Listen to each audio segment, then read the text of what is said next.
Bonjour à toutes, bonjour à tous. Tout d'abord, encore merci à vous toutes et à vous tous de partager, de liker, mais des fois des commentaires en fait sur des trucs que j'ai pas pensé. Forcément, j'essaie de faire des vidéos qui sont synthétisées, vulgarisées au maximum de façon que ça vous parle à tous et soit compréhensible. Alors des fois, j'ai des manquements. Merci à vous toutes et à vous tous.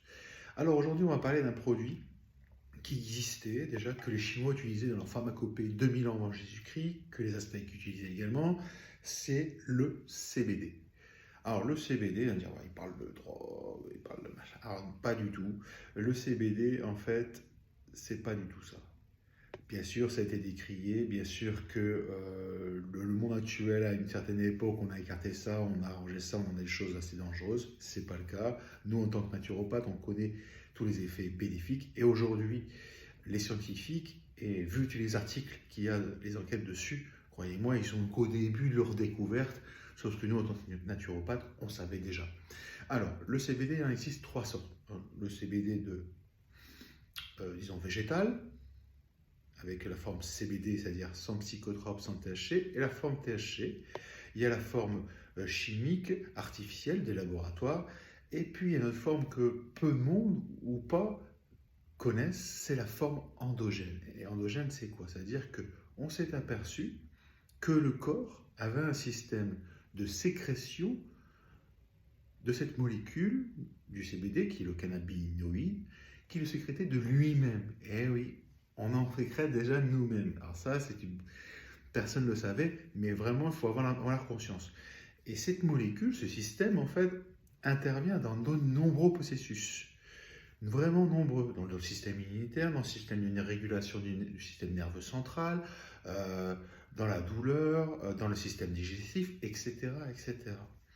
Alors, il faut savoir que dans le CBD, il existe différents dosages. 5, 10, 17%. Avant, ça existait plus haut. Sauf que depuis décembre 2021, les législateurs ont jugé bon de ne pas vouloir dépasser la concentration en cannabinoïdes de 17%. Allez savoir pourquoi. Donc, comment s'appelle le prendre? Alors, ça, c'est très facile. Vous le prenez en sublingual. Sublingual, c'est-à-dire sous la langue. Vous mettez les gouttes sous la langue. Une, deux gouttes, trois gouttes, tout dépend du dosage que vous voulez. Et vous le laissez 30 secondes dans la bouche avant de l'avaler. Pourquoi? Parce qu'en fait, ça va directement passer dans le sang à travers la bouche. Contrairement au fait, si vous prenez en mangeant ou en buvant, ça va passer dans le système digestif, dans l'estomac, dans l'intestin, et les effets seront moindres, voire nuls. Donc voilà la façon de le prendre. Il y a différents dosages, bien sûr. Les dosages, c'est 5, 10, 17%. Après, je suis partisan de commencer par plus fort, c'est-à-dire au lieu de prendre un 5%, de mettre 7 gouttes, je préfère prendre 17%, mettre une goutte tous les jours pendant 7 jours. À la fin de la semaine, on voit quel effet ça nous a fait. Et si ce n'est pas suffisant, tout dépend des pathologies, tout dépend de votre constitution, comment vous vous sentez, etc., etc., ben on passe à 2 gouttes ou 3 gouttes, etc. C'est comme ça qu'on trouve son dosage. Il est impossible de savoir à l'avance comment votre corps va réagir. Alors, quels sont les effets bénéfiques du CBD? Alors, des fois, on le donne seul, des fois, on se donne avec, par exemple, du safran ou de la rhodiole dans les cas d'anxiété très aigus. Alors, les effets, il y en a une liste grande comme ça. Alors, je vous la donne, hein, parce que je les ai tous en tête, mais j'oublie.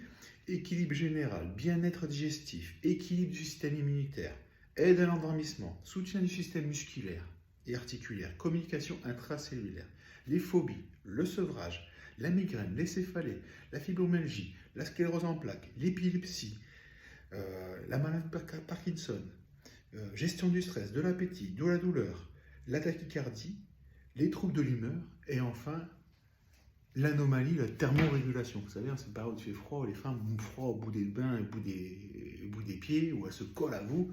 Mais en fait, ça sert à ça. Voilà. Donc n'hésitez pas, si vous avez d'autres questions, je suis là. Bisous, bisous.